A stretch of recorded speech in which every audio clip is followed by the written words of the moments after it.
All right, we are back with another max effort upper session. This was from Thursday, December 18th. Did a triple here at 235 at my closed grip bench. Honestly, this day really took me, I feel like I'm a broken record. I feel like I say this all the time, but it took me a while to get going, so I figured I'd do a triple instead of a single. So yeah, it was okay. Nothing to write home about. Then did back down close grip bench presses. Just ended up doing a total amount of reps on this. So I did 22 total on this at 215. Just try to work on pausing, work on moving the bar consistently at the same speed for all the reps. I don't remember what the total breakdown was as far as how many reps I got per set, but it ended up being 22 total.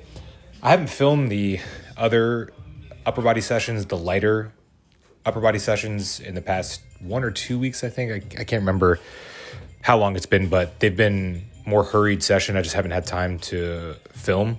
I've just had to kind of get through the work. They've been on Sundays. We've just had a lot to do on the weekends with Christmas coming up and stuff, so I just haven't been able to film. So I'll try and get those filmed for any of those who are interested in those kind of lighter, higher volume sessions that are on Sunday. I do those first because on Thursdays is when I actually have training partners. So that's why I do the heavier bench session later in the week as opposed to earlier in the week. It's just based on circumstances. Started to get more into the flow of this session as we got more through the session. So here are my lat prayers. I just really like this exercise.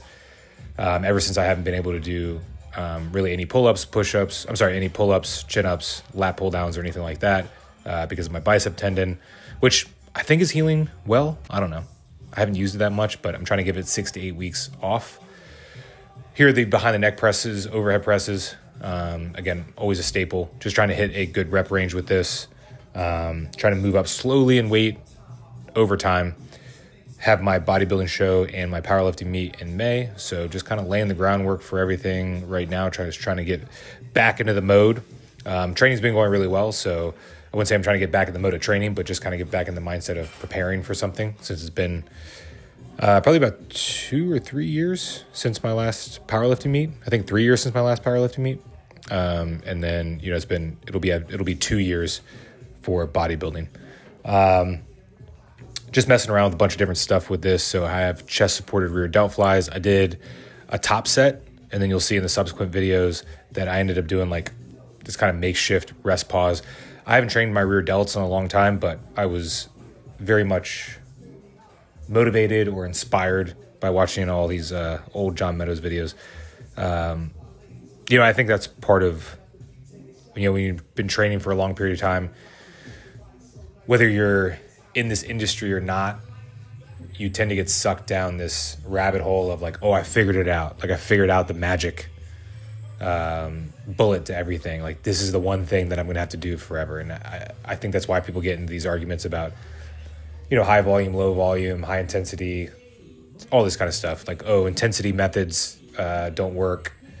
You just need to do straight sets, all that kind of stuff. And I think that's all true for people who have normal lives. I don't want to say normal lives, but low stress lives and things like that. But as I've said in past videos, people who have kind of higher stress situations and things like that, I think having different methods and different things that kind of spice your training up, it's always going to be helpful. Whatever's going to allow you to put in effort and make you consistent, that's going to be the key. It's not necessarily in the programming. It's not necessarily in the type of periodization, which again, all of those things matter. I don't ever want to make it seem like those things don't matter, but I'm at this point in my life from a coaching perspective and from my own training perspective that I think really what matters is the effort and the consistency. Effort meaning we're going close to failure, or if not at failure, consistency, and then the technique. So those are the three things.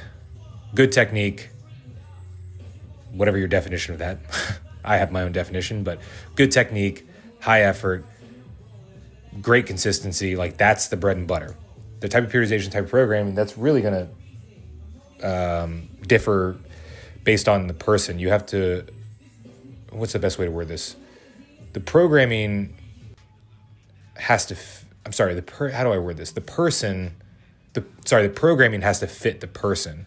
The person doesn't fit the programming, if that's the right way to say it. I'm not quite sure if I'm saying that correctly, but depending on the person's life circumstances, you're trying to mold the program around that person's life circumstances and that person's personality. Again, I'm not sure if I said that previous part right or not, but you don't want to try and fit the person into this specific type of programming that usually, in my experience, does not yield great results. It may in the short term, but not in the long term. Anyway, as I ramble, you can see all the other stuff that I'm doing. Football was actually coming in because I train before football comes in the morning. So football was actually coming in as I was filming this video. So I didn't get the chance to film the last two. Started throwing in more neck work. I think neck work is underutilized, especially from a bodybuilding and powerlifting perspective. And then I did some deficit push-ups, just try and get more chest volume in there as well. So any place where I can get in some good quality work, I'm going to take advantage of it. So until next time, like, subscribe, comment. That's it.